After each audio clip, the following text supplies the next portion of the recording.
Ladies and gentlemen, welcome back to another episode of At Home with Mark.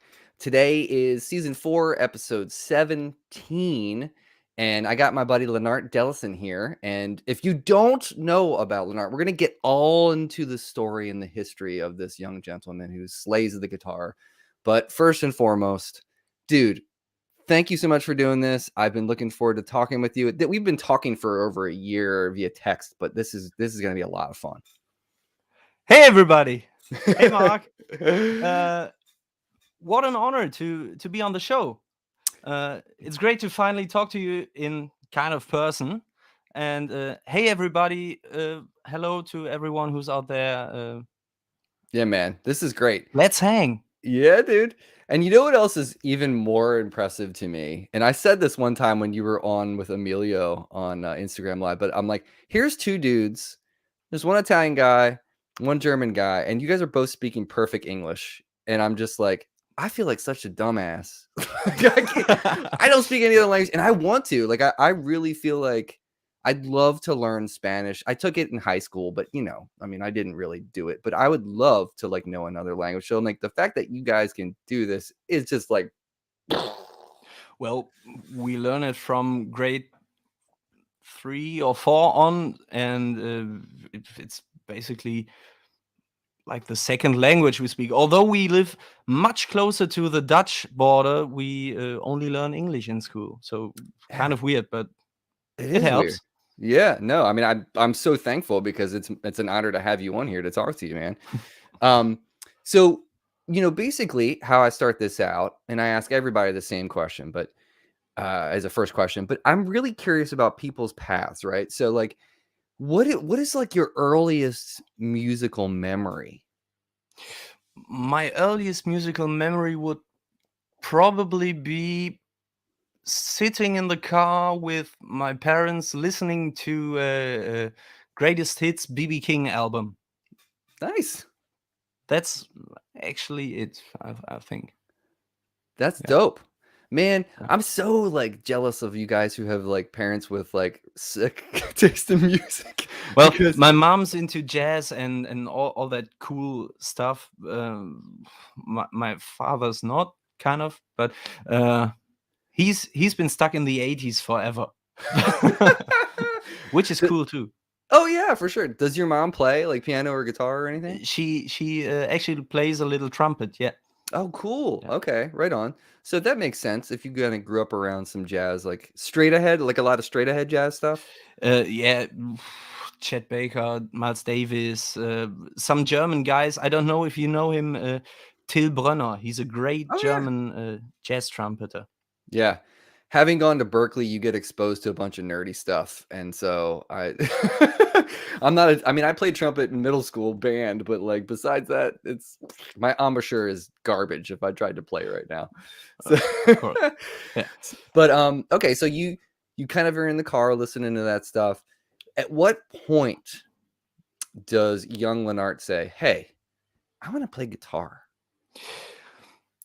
Well, my best friend's mother, she played in our local church and some stuff at home music and that stuff. And I think she had a guitar standing around, and I was 5.5 years old, and I saw that thing, and it somehow grabbed my attention, and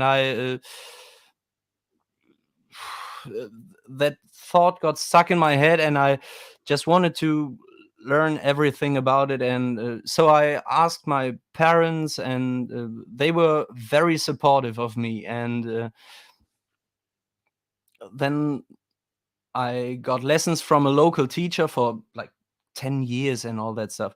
And that's basically how it all began. And then I took, I think, 4 or 5 years of more lessons. And after my graduation at school, I started studying music at university in the Netherlands, in Arnhem. And that whole path took its place.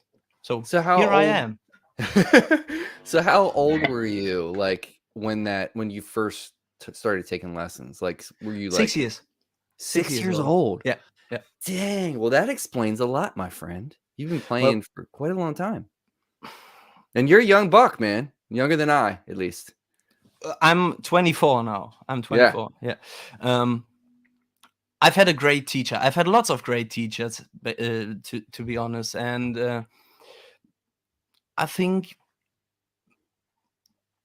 the thing I liked the most about my first guitar teacher was he was very into improvisation, and he always supported me in doing the stuff I like, um, which is blues rock, old music, and he when we had a lesson, he basically checked my homework, and the last part of the lesson was like 15 minutes of improvisation, and That's yeah, that awesome. got that thing started for me.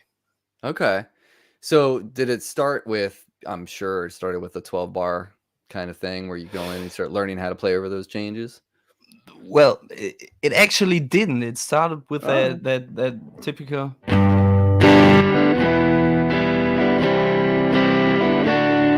and then some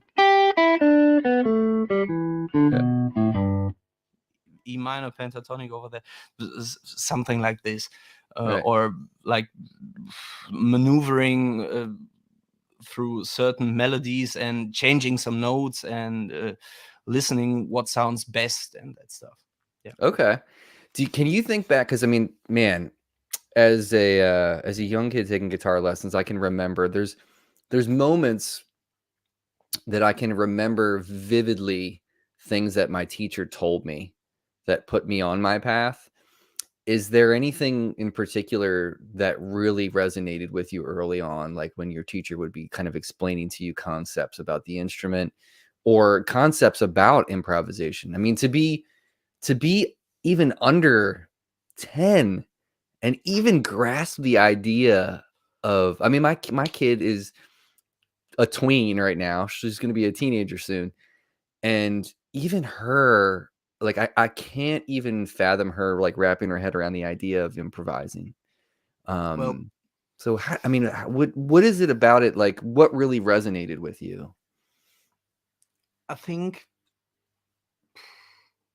I think it's the thought about being creative, creating something from scratch. There hasn't been anything else, and um, somehow I've got a nice idea in my head or something, and people always seem to like it. And what every one of my teachers always said is, play like a singer. Mhm. And this is basically the most important thing that's been stuck in my head forever. And it still is what I'm trying to do now. Like, if I hear Aretha Franklin sing, for instance, I've never loved a man, or today I sing the blues, or Muddy Water, or whatever, her phrasing is the very best there ever was. Mhm. Better than BB King and all the instrumentalists. Right. Yeah. Yeah. It's crazy because I mean that's the narrative throughout, as far Yeah. as um, you know, the greats and like Derek Trucks, for instance. If you hear Derek and Susan riffing off each other, or like Derek stealing some Susan like riffs and whatnot, it seems to be that is the underlying narrative for great guitarists. And Yeah. the fact that you grew up listening to instrumental horn players and hearing how they phrase, and I mean, was that a large part too? Do you think that's like in your DNA as well?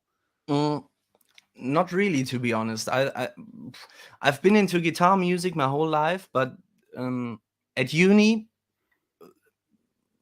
that whole concept of playing like a horn player, phrasing like a horn player, leaving space to let the music breathe, and all that kind of got a bit more present in my head. But it's a difficult one. I'm still not quite sure whether it's better to play like a horn player or a singer, and I'm just trying to find the best way. And Yeah. yeah. I don't think there is any right or wrong answer there. I think True, it's true. it's a nice kind of melting pot of influence in terms of, because you hear there's a lot of great guitarists. I mean, if you listen to like John Scofield, has a very heavy horn influence, I think, in the way that he Yes. plays. But listen to Wayne Krantz, not so much. Like, Yeah, there's he's totally he's like, different. I think Wayne Krantz is more like a pianist, both in his phrases and timing wise, Yeah. and his note choice. Yeah. And his harmony, the way that he plays, whatever the underlying harmony is of his tunes, it's just like astounding.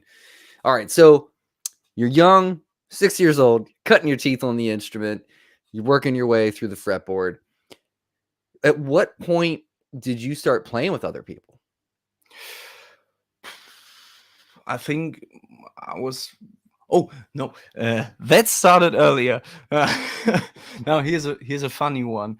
There were always these kind of concert. My first guitar teacher did some cooperational stuff with a flute teacher who lives in a village uh, nearby, and she always had the most interesting kind of musical ideas, and so they were all playing with these wooden flutes, and we had to accompany them that evening or afternoon. There were like 40 parents in the audience and the little children on stage playing some.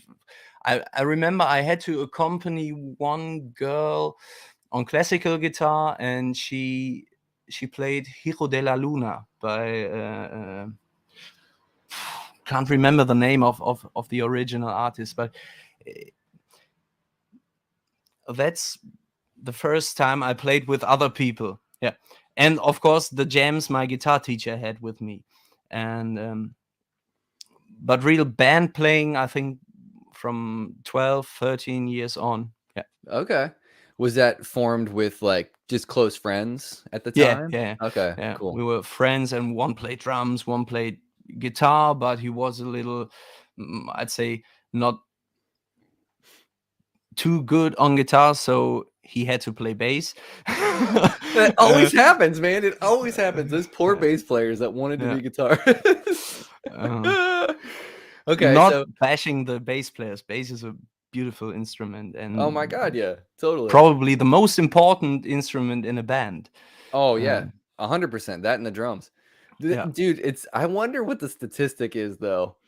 How many bass players were wanting to play guitar, but we're like, 2 more strings is too much.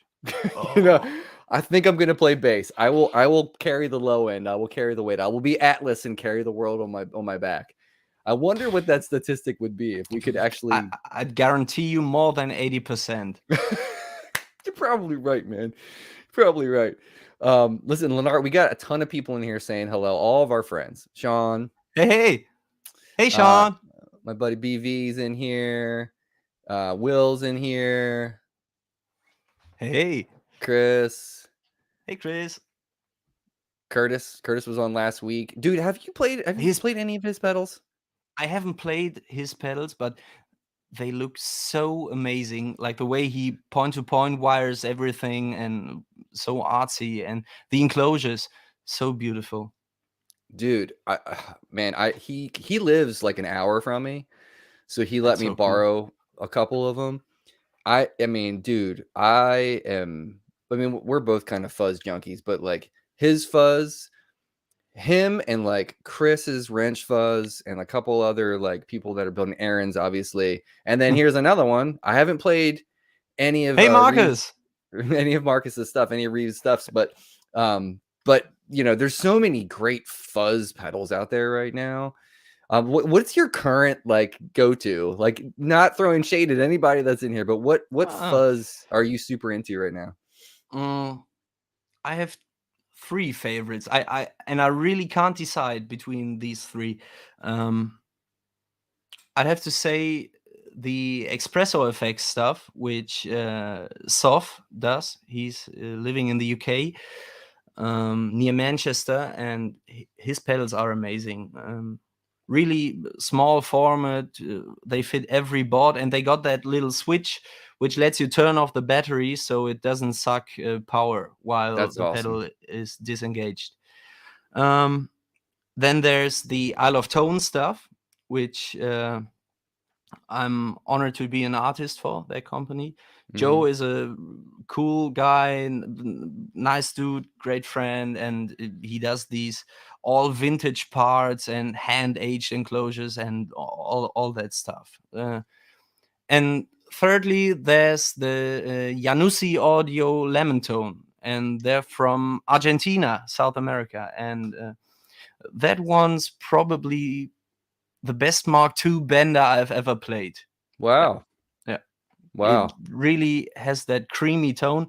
I don't play it on that stock setting. It has a bias knob, and it lets you control the bias. And I like it with the bias slightly cold, so it kind of gets farty and I but love that also too. cleans up a bit better. Yeah. I love that too, man. I love the spitty like kind of Yeah. thing that fuzzes will do, dude. Like anything that makes my amp sound like it's just about to explode. I love that. Yeah. Kalki was asking your top 2 amps and 2 guitars currently. Top 2 amps easily. The DCC Red, which my friend Darko Markovic from the Netherlands builds. It's like all point to point and totally custom made. No loop, no reverb, no nothing. Just bass, middle, treble, gain, and volume. Nice. Killer amp. 40 watts all tube. I'd say this is my main amp, and second amp, probably my 63 Fender Bandmaster. It's Oh, okay. it's a I've cool never one as well. played through those. Like what's the magic of the Bandmaster? I've never played through one. I think the magic is their price point. Because if you're looking into vintage Fender amps and you're after one that has reverb and all that shit, it's so expensive. Like, I know. no one can afford it except your John Mayer or someone. And it sounds great, has a beautiful clean sound, starts to break up from around 6, 7-ish, and it's one of my favorites. And yeah, Are what you was the other question? Oh, he was asking about guitars. Guitars, right? Yeah, but before we do that, Yeah. so for the there's a question. So for the Bandmaster, for instance, are you running that? Do you have an aux? What are you using to attenuate Yeah, or to okay. I run everything into the aux. Luckily, all my amps have 4 ohm outputs, so I can run them all through a 410 cap in the aux, that Nice. basement cap, mic'd with, I think, 2 ribbon mics and a pair of condensers as room mics. Yeah. Nice. Nice, dude. I got to get one of those things. I've used one once and I loved it, but I had to give it back to my buddy. But it's You still have to awesome. get it. I know. Also, I'm recording all my videos silently, so the neighbors don't get too difficult. All And right, so yeah, 2 guitars. 2 guitars. This one, which is the Giordano 60s S model. That's what it's called. It's a beautiful recreation of I'd say, 63 Strat Fiesta, and it just sounds great. It's like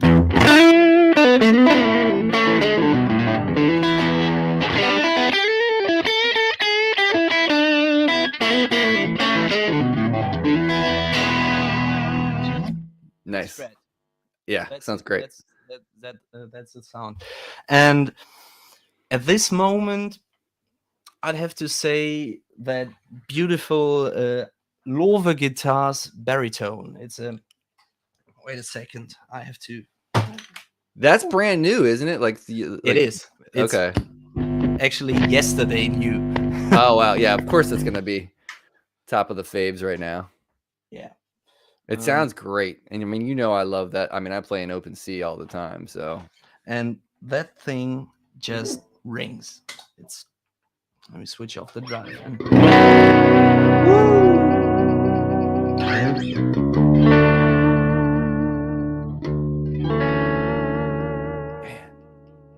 it's beautiful. Got that great mastery bridge, which Yeah.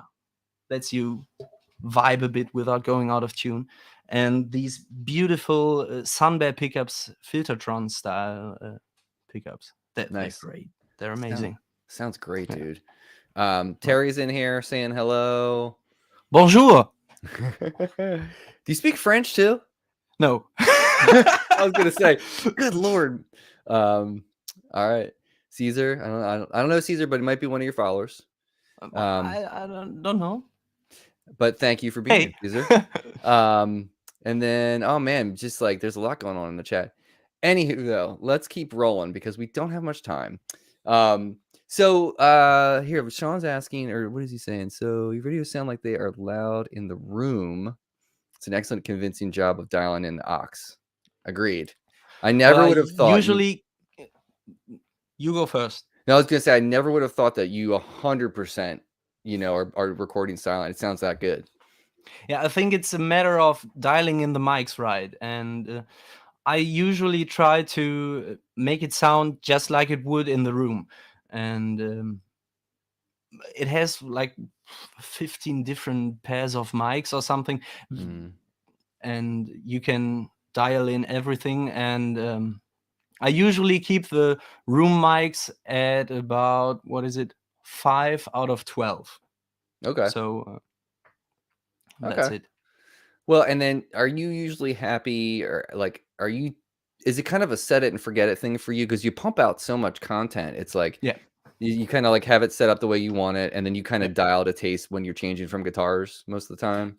Actually, there isn't any change at all. I usually play everything through these settings, and that's it. Yeah. Okay. Everything you hear goes through that 410 cap simulation.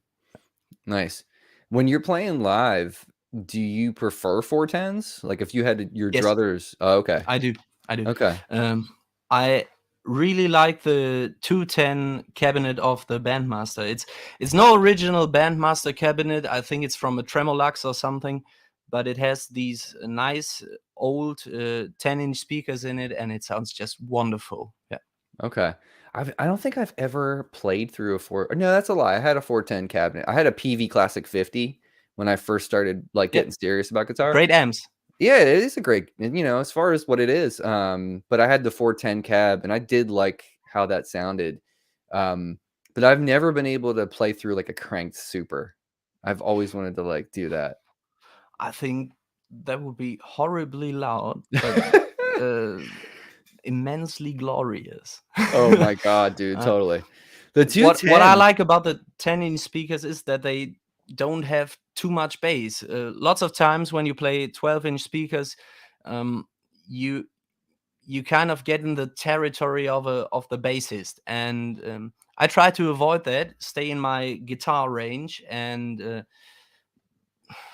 it works with the 10-inch speakers. It works. They also work great when you're playing with a lot of fuzz, because the fuzzes, as you know, tend to be a little bassy if you play them into the driven amp, and that way you can uh, kind of uh, discard that bassiness.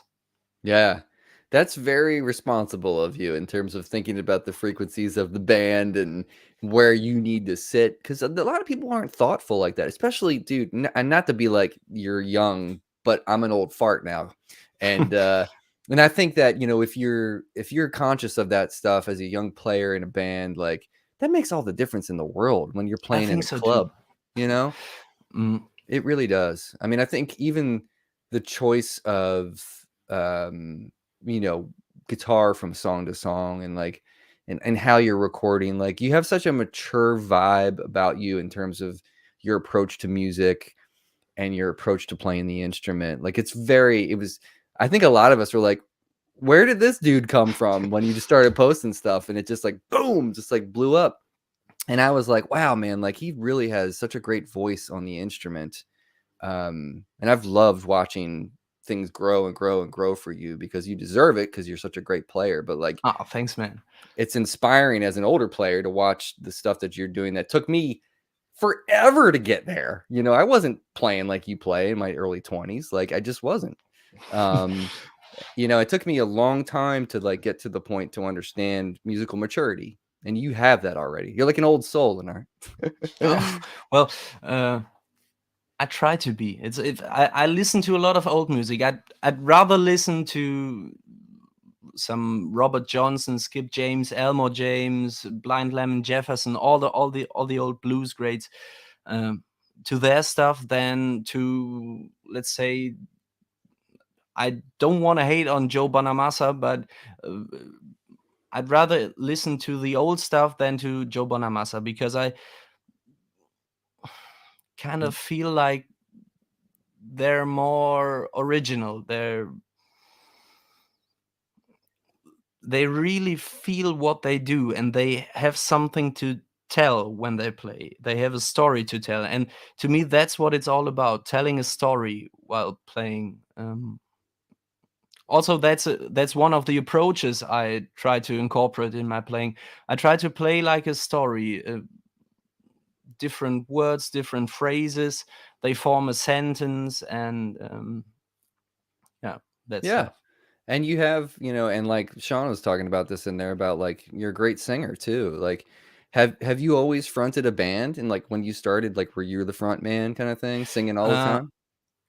no, but I was always doing backing vocals, and yeah, at uni I formed a blues rock trio, but we had to split up because of the distance where everybody was living. Like, um, I'm living in the west of Germany, near Cologne, and the bassist was from Austria, and the drummer from Berlin. So it just didn't work out, and yeah. So Yeah. I'm doing lots of solo stuff at the moment. I've bought that beautiful old resonator guitar in Italy last year, and it works great for that old blues stuff. Yeah, Yeah.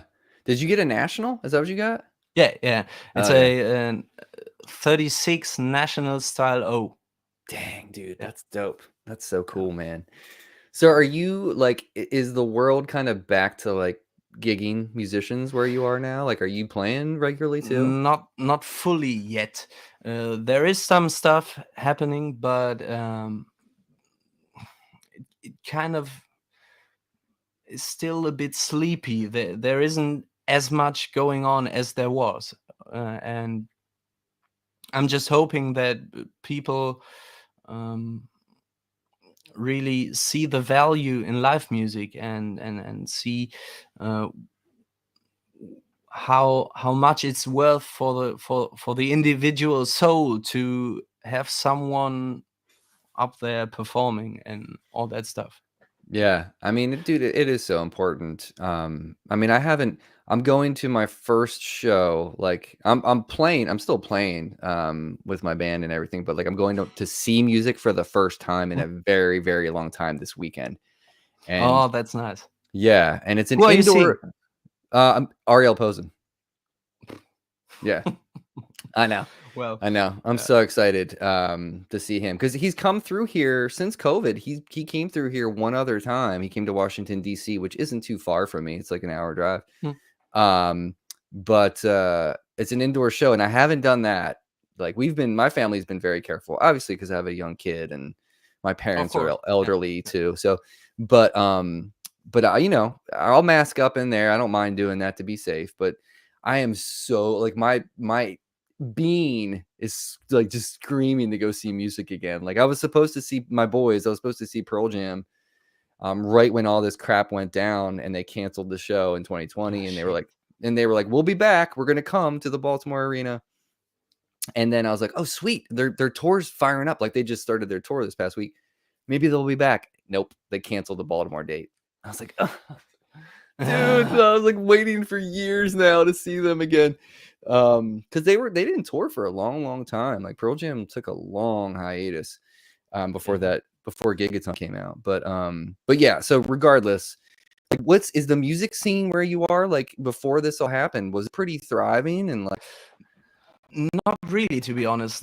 Like I'm living in the city of Mönchengladbach, and it's like cultural wasteland.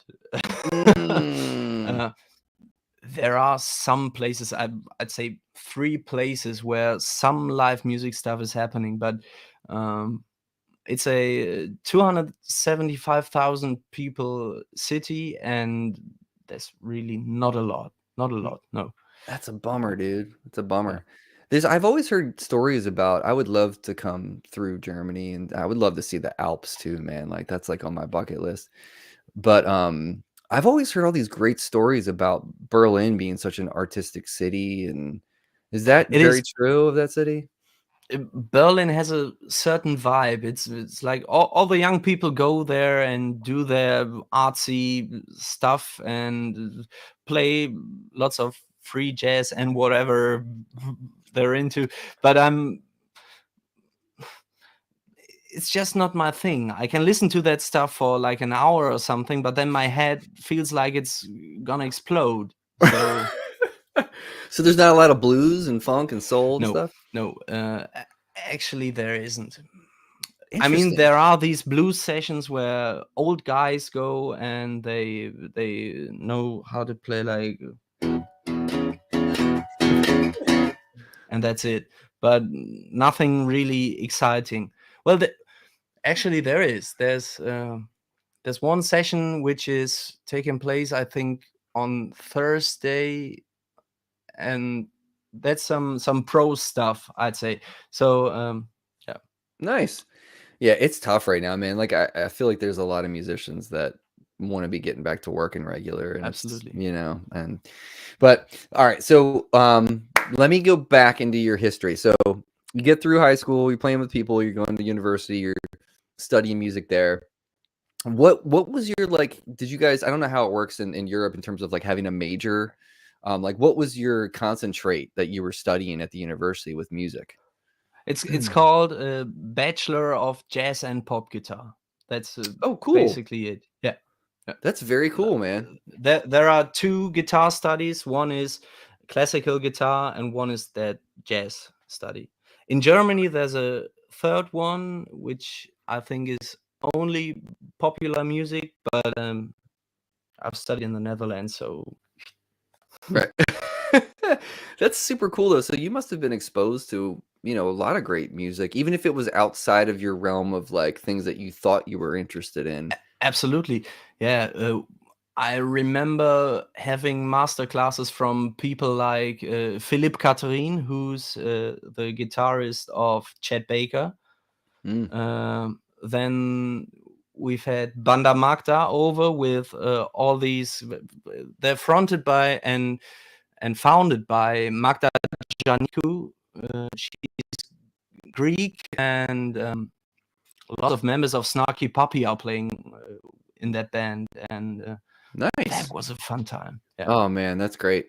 Yeah. So did you have like regular, like at the time when you're in that program, I'm imagining that school probably also has, percussion and bass Yeah. and Yeah. piano and all that.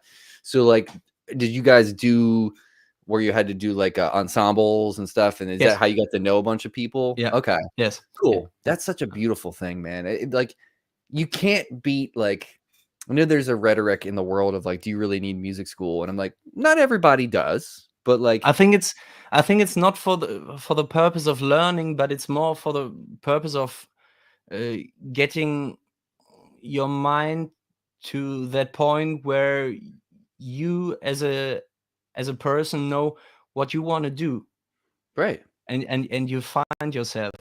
And it helped me a lot to find out I'm no jazz guy. Me either, man. Because all these jazz snobs, they're like, you're playing blues, simple music that's under our level, and Yeah. they always said it's easy. And Right. Yeah. That could not be further from I the was truth. like, what the fuck? It's not. If it's one thing, then it's not easy. Right. It's just, Yeah. I don't get it. Yeah. But bebop, man, I mean, I love bebop, but like I'll never be a bebop guy. Like Yeah. I Yeah. don't have first of all, I'm not that fast. Like I'm not a fast player Me at all. neither. Yeah. Me neither. You know? Just I can do my pentatonic stuff and some modal stuff, but I'm not the one who's playing arpeggios in all the inversions and whatever, Right. up and down the neck. It's just not my thing, and it kind of crosses out that idea of playing like a singer. No singer, maybe except from Ella Fitzgerald or Esperanza Spalding, Right. would sing like that. But No, yeah. I think that's what's cool about what you've done is like you know your lane. Like you are completely attuned to like what you love and what you want to hear, and therefore you're content and happy doing that. Um, absolutely, and I yeah, find that to be such a beautiful thing for for you, for all musicians, like because if we're gonna impart any wisdom to young people, it's like try everything, like you're saying, see yeah, what sticks, man. Throw it against the wall. absolutely. What happens? What's the worst that can happen? Then you find out, okay, that's not for me. If This you is. fuck up, you fuck up. Yeah. And if you're in a jazz ensemble, do it again and it becomes jazz. Right? Yeah, So, but yeah, I mean, I think I love the fact that you kind of are just like, I know what I like and I'm going to do that and I'm fine with it. Like, I don't need to prove anything to anybody with this other schweedly, you know what I mean?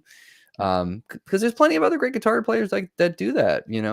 Um, but I think what I really wanted to talk about with you as well, because we're both super gear nerds, is so I told you before we went on the air, I have been selling a ton of stuff. Like, dude, I think I've shipped out probably 6 to 8 pedals in the last 2 weeks.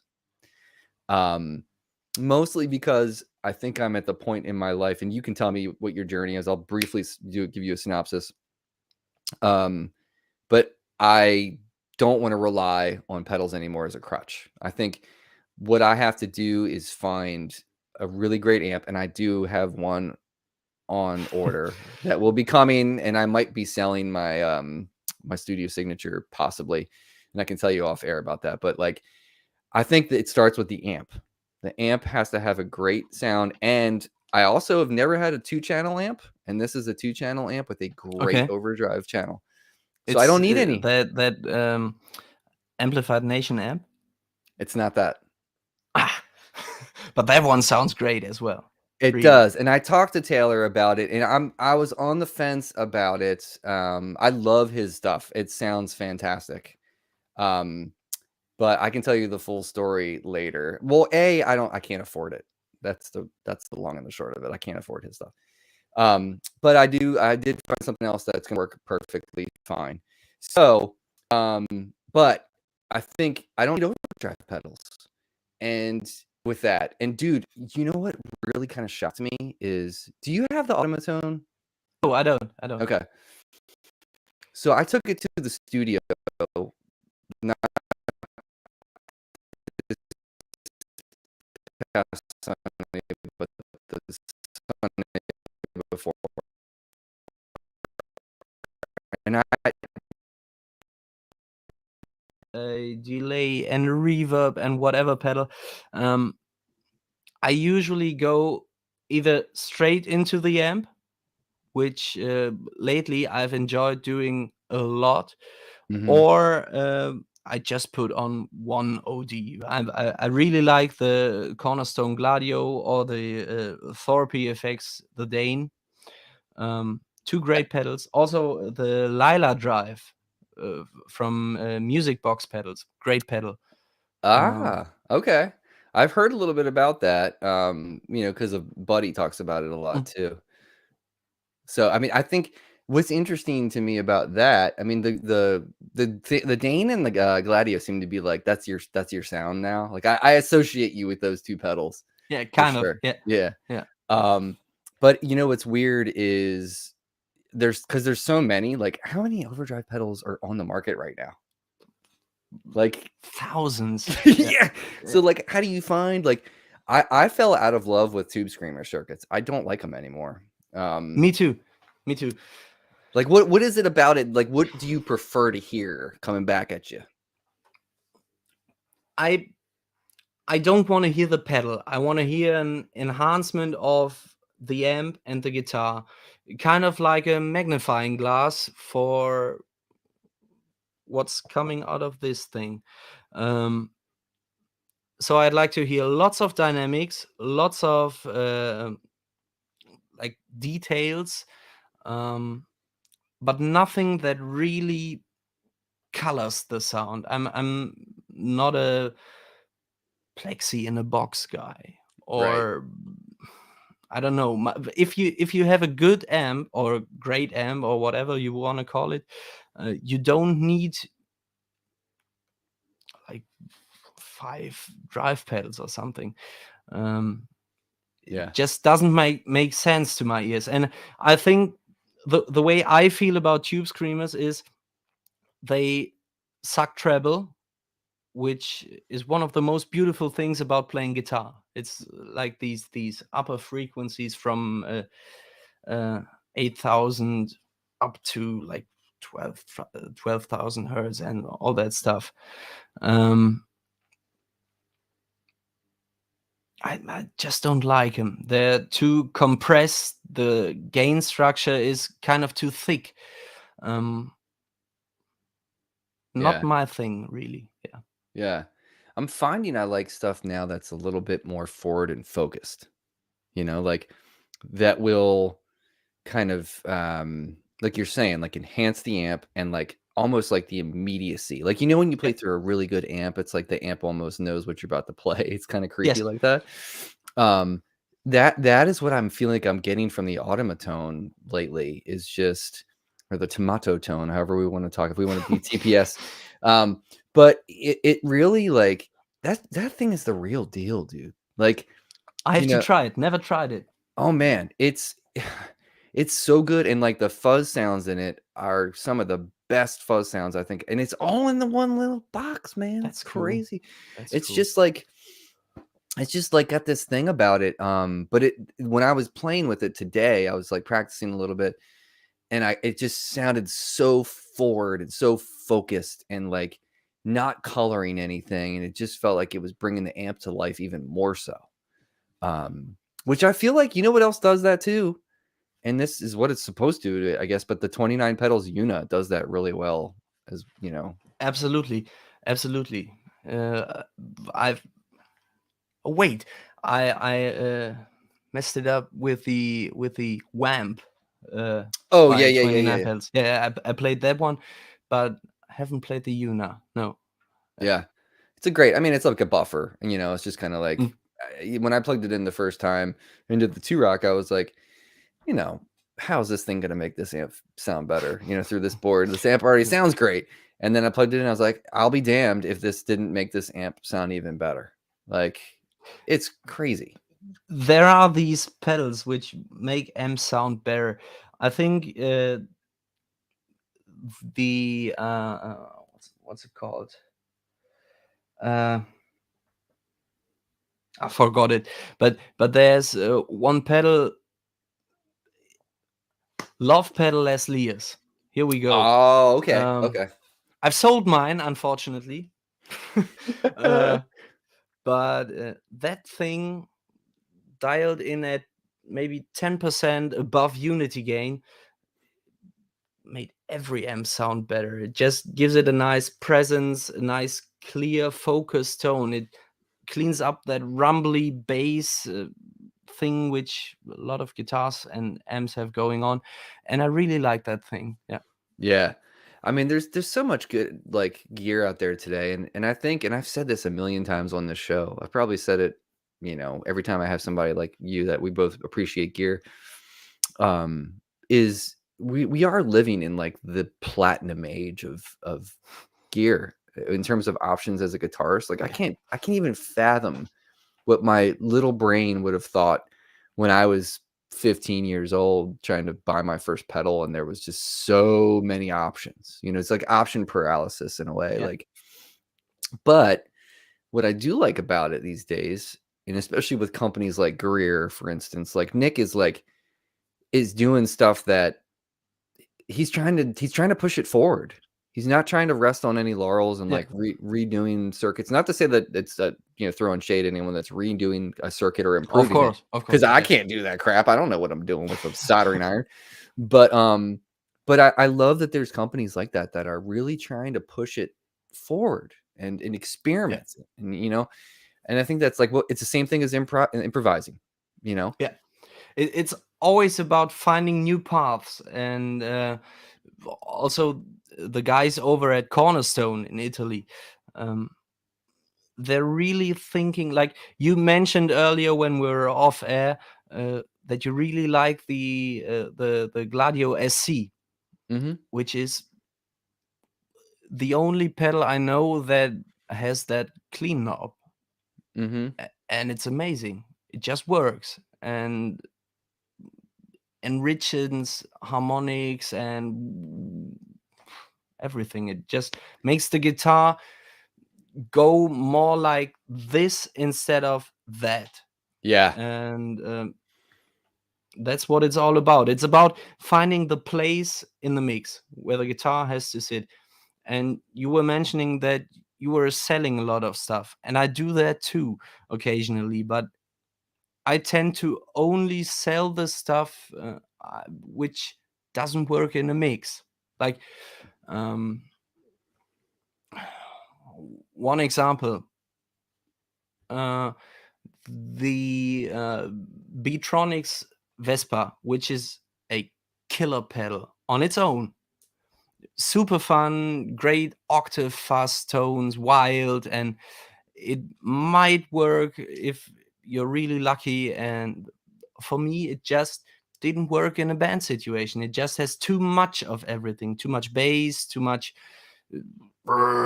and all that. So I couldn't Isn't do anything without it. And to me, there's no point in owning gear that doesn't get played. The stuff Yes. is made to be played, and Mhm. there's no point in having a huge wall of PRS guitars because you're endorsed by them. Just Right. Yeah, no, uh, dude, I trust me, man. I and and I've and been and getting like 15 guitars for free from them, same model. right. I Different don't get finish. it. I Yeah. don't get it. I just don't get it. I'd much rather have 10 guitars which are all different, and they all have a certain thing, and they can be one trick ponies if they do that one trick really great.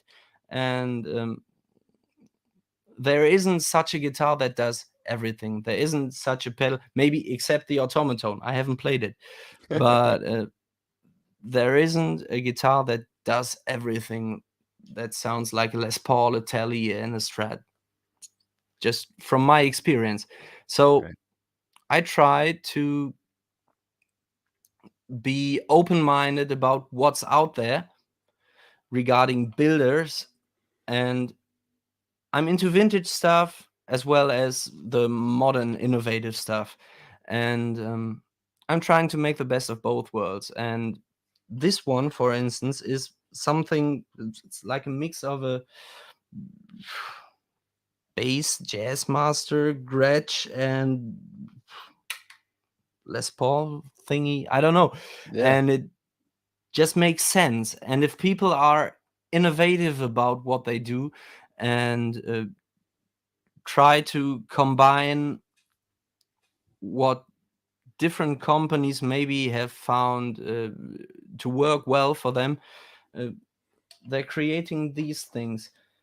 That said, I love that 7.25 inch radius telly Esquire thing I have as well. So Yeah. Do yeah, you have a 335? I don't. I don't. Ha Do you what are your thoughts on because, like, I'm on the prowl for one of those, like, have you played, like, any really good 335s where you're like, "Wow, this is great?" One. I've played one really great 335, which belongs to uh, Lorenzo, who is the guy who builds the pedals with Emilio at Cornerstone. Okay, That 335 is great, okay, really great. I played it very airy, responsive, but also punchy and yeah. a burst killer. Yeah, Yeah, I feel like those things, man, I'd like a good telly and a good 335 are like the Swiss Army you're knives, set. and Yeah. yeah, yeah, yeah. It's just like, I don't know, man. I really, really enjoy Oh, hey, Warren. Warren's in here. Hello, While getting my hello. haircut. Right on, buddy. Hey, we're talking about 335s, and I know that you have played many too, Warren, in your life, and I am on the prowl. I might actually have to talk to you, Warren. We might have to actually talk about that on what your thoughts were on finding a good one. But um, he's great. Warren's so great. But yeah, so it's just like, dude, when you find that right instrument, like when you first grabbed that guitar, and it felt like, oh, this is that next thing or that next sound that I didn't Yeah, have. That's the best feeling, dude. it is. It You is. know? And then the gas dissipates for a little bit and then it comes back on something something else. Oh, but Yeah. look at that over there. You know what I mean? Like, Unfortunately, it does. And yeah. there's always someone who has like that guitar you don't really need, but you'd fancy, and then your brain goes crazy, and you need to have it, and Yeah. that stuff. That's how I feel right now about the 335 hunt because another thing with like letting gear loose is that I'm getting less precious about stuff, you know? Like, I don't wanna hoard things. Like, I have some pedals that like, my one of my really like, my one of my best friends who was in Mm, my wedding party and stuff, he was in a band with me throughout high school and some of college, and then he stopped playing music. Like, he got a career, got married, and okay. he's kinda getting back into it, and I'm like, "I'm just gonna send him a couple of these pedals that I'm not using Yeah, because that's nice. I'd love for him to just, like, have some cool, good gear to mess with. And rather like you said, I'd rather it be played, you know? I do that as well. If have some friends who are living nearby or in Germany, let's say, um, and they want to try out a certain piece of gear which I own, um, I send it to them because there's no point in not sharing knowledge or experience. Yeah. That's basically what it's all about. Oh my god, yeah. Everything in music. 100%, man. Yeah, I mean, it's kinda share the love, and, like, you're so good at that too online, like, exposing other people to other guitarists, like, I try to. you don't have to do that stuff, but you do because 'cause you're a great dude. Why not? Um, Why not? yeah, Yeah. I know. Yeah, no, 100%, I agree with you. Um, so BV saying, "Get a Collins." Dude, I would love to get a Collins. They're kinda pricey. Yeah. Anybody know anybody there in the artist relations department? Um, dude, have you played, Lennart, have you played the, Burkos Effects Third Stone? No, I haven't. Fuzz? That's pretty good. BV, I did not sell that yet. There's something wrong with the foot switch, and I don't feel comfortable selling that if people are gonna get it and be like, "Oh, this is broken." It's not broken. I think there's just something that needs to be fixed. Um, but that's a great fuzz, and it has that same situation where you can turn it all the way off to disengage the pedal. Yeah. Um, which a lot of fuzz pedals that run on batteries, not all of them have that option. That's a very smart thing to put It for is. It is. Also, if you're a guitarist who likes to play with a pedal board, and I'm currently having the Isle of Tone Haze 67 on my board in the first place, and it's like that huge enclosure and all vintage style, no switch or anything. So I have to unplug that cable every time, and Yeah. It's a pain in the ass. And then you'll get home from a gig and forget about it. And next time you go to plug in, you're like, oh crap, I left it. Left the I patch think we cables all know plugged in. that. Yeah, that's the worst feeling, dude. I'm like, where can I get a battery right now? Anyway, buddy, this is so fun. I feel like I could talk to you for 3 hours. We need to hang out one day. Absolutely. So you ready to do the lightning round get down? I'm gonna do this because I know it's late over there. I want you to be able to get to sleep, buddy. Let's go. All right, so I'm going to put on the metronome at a cool breeze of 112 BPM, and we're going to fire that up right now. And then I'm going to ask you 10 questions, bud. Those 10 questions, you can explain your answers if you'd like. You don't have to, but if you'd like to, feel free, because I love them. I love the explanations. If you just want to burn through, and we'll get through the other side. First question, always the same. Now, here's the thing. I think this first question is going to change during season 5. I think it's run its course, but Lennon or McCartney? McCartney. Okay. Because his way of incorporating also classical influences and voice leading and all that stuff, it's just great. Yeah. Oh my God, I love him too, dude. Telly or 335? We just talked about that. Telly. Okay. You love that spanky sound, don't you? Yes. Yeah. I'm a single coil guy, actually. I like the longest Fender scale length, and I know, me too, man. Time travel or space travel? Time travel. Okay. BB King live at the Regal in 1965. There's your reason. Mac or PC? PC. Because are you Macs are expensive. Yeah. And I'd rather spend money on gear. Yeah, amen. A PC or Mac. Nice. Are you a morning person or a night owl? Both. Really? Yes. Okay. If I need to get up early, I can get up early with no problems. Really, if I'm up, I'm up. Okay. All right. Yeah. Fair enough. For a treat, you like something salty or do you like something sweet? Salty. Okay. What's your go-to salty snack? We have these super cool, super delicious cured sausages. They're smoked cured sausages, peppery and delicious. That sounds amazing. All right. Overdrive. Would you prefer to get it from your amp if you can on a gig, or would you prefer to have it through your pedals because you can control it better? Depends on the gig. Okay. If I'm playing bluesy stuff, I'd get the overdrive from the amp. But if I'm playing, let's say, a cover gig or something, top 40 stuff, I'd like to have my amp clean. Okay, cool. Batman or Superman? Batman. Did you see the most recent one? No, I didn't. I don't think it's out in Germany yet. It's not. It's real good. I really, really liked it. I mean, don't spoiler. No, I won't. I would say Christian Bale did an amazing job, but this movie with Robert Pattinson is very different type of Batman. It's the Batman that I know from the comics. I'm a nerd. I read a lot of comics. But you'll dig it. It's really cool. All right. Do you like acoustic Mayer or electric Mayer? Now I'm talking, when I say acoustic Mayer, I'm talking like first album, and then what's the Prairie? Oh my gosh, what was the name of that record? Oh my gosh, what was that record? Is it like Battle Studies or? No, it was post Battle Studies. Everybody, what's the name of that record? The Mayer. Are we talking about that? Your body is Wonderland. Yeah, that first record. Yeah, like, do you dig his acoustic stuff or his electric stuff? I like both.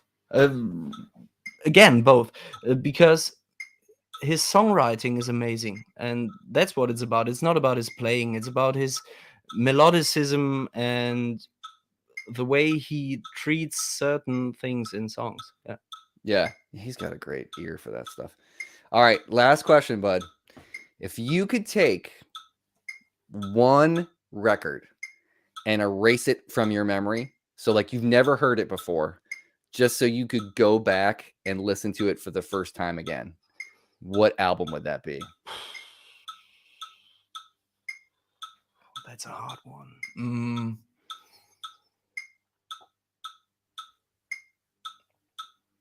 Robin Ford and the Blue Line.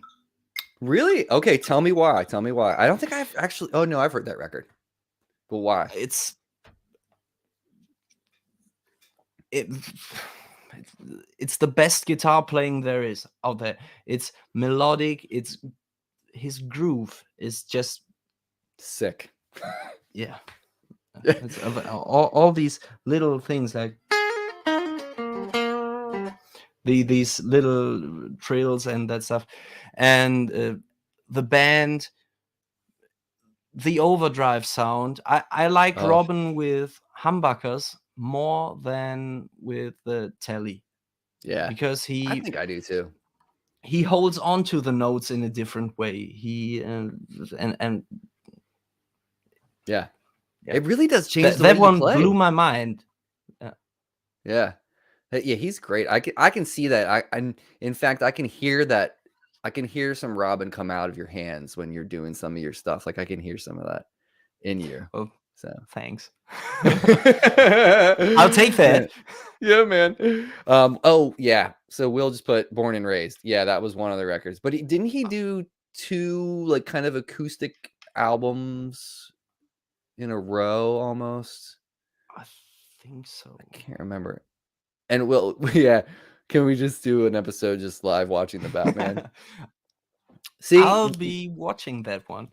yeah, it's so great, man. Like my wife wouldn't watch it with me, so I had to do it by myself. But I really, really enjoyed it. There's anybody that is a nerd like me that reads comic books as a second hobby kind of thing. There is a story called The Court of Owls. That's a Batman like graphic novel type thing. It is spooky as hell. It's super cool and brooding and like violent at times and like but like in a comic book way, not like you're watching like Hostel like or something crazy like a terrible horror movie that I will never ever watch because I've already had nightmares from watching the trailer of that movie. Um but yeah, there's so they kind of went there with this Batman. I can see the arc of what's going to happen with Robert Pattinson, and it's very true to like the detective in Batman. You know what I That's mean? nice. Yeah. So like film noir, kind of like yeah, it's really rad. Well, Lennart, dude, thank you for staying up late tonight. First and foremost. My pleasure. Really, what a fun time this was. Great. Yeah, man. It's so great hanging out with you and talking music and I'm sure we could get into a whole nother maybe we'd have to do this again sometime and just talk about music theory and Absolutely. improvisation and stuff, you know? Yes, Um, please. and I can strap on my guitar and we can kind of go back and forth and talk about it. Maybe we can do that like later in the next season or something. I don't know. We'll see. That'd be But cool. yeah, man, I think it'd be a lot of fun. I don't know how many people would want to see us talk about nerdy stuff like that, but it might be Fellow fun. nerds. Yeah. Oh, Paradise Valley. That was it. Thanks, Will. Here we So, go. I like but that one. I yeah, it was really good. do like that one. I have to see whether it's. Are you into any more hard rocky stuff? Like, you know, I love Pearl Jam and stuff and the Seattle thing, but like, did you ever get into like more that hard rock kind of stuff? I don't consider I Pearl Jam hard rock. I consider them rock and roll, but well, I really like Zeppelin. yeah, I of love course. Zeppelin. Then there's that Dutch band, which who I've got the pleasure of meeting last year as well. They're called Devolve, and their frontman and lead guitarist Pablo van der Poel is one of the greatest guys around. Like, everybody go check out Devolve, and they're combining like that old style blues rock cream-ish stuff with Zeppelin and all the Oh, great influences. that sounds dope, dude. I'll have to check that out. That's I'm killing. gonna send you the link later. Oh, hell yeah, dude. Yeah, that sounds amazing. Awesome. Has Island of Tone, have they been like sending videos or posting videos about them? Is I that think the so. Yeah, Okay. recently I think one or two. Yeah. Okay, yeah. All right. I know who you're talking about. Yeah, those dudes seem like they rock. Is the drummer sings? The drummer is the brother of the guitarist, and he sings as well. Yeah, Okay, yeah. I remember seeing them. They kind of reminded me a little bit of like Rival Sons and like that kind of. vein Yeah, yeah. in a way, you know what I mean? That's great. Cool. Well, dude, thank you again. And where can everybody find like your social media presence? Uh, Go and visit my Instagram page. You're more than welcome to check out any videos or see me, send me a message, whatever, and nerd out, just Yeah. like we did the last hour, or Yeah. how long ever it was. Dude, yeah, Yeah. that's fantastic. So everybody go check him out. You can find him on Instagram. He posts a bunch of great videos, really inspiring stuff in terms of, watching a great player play the instrument.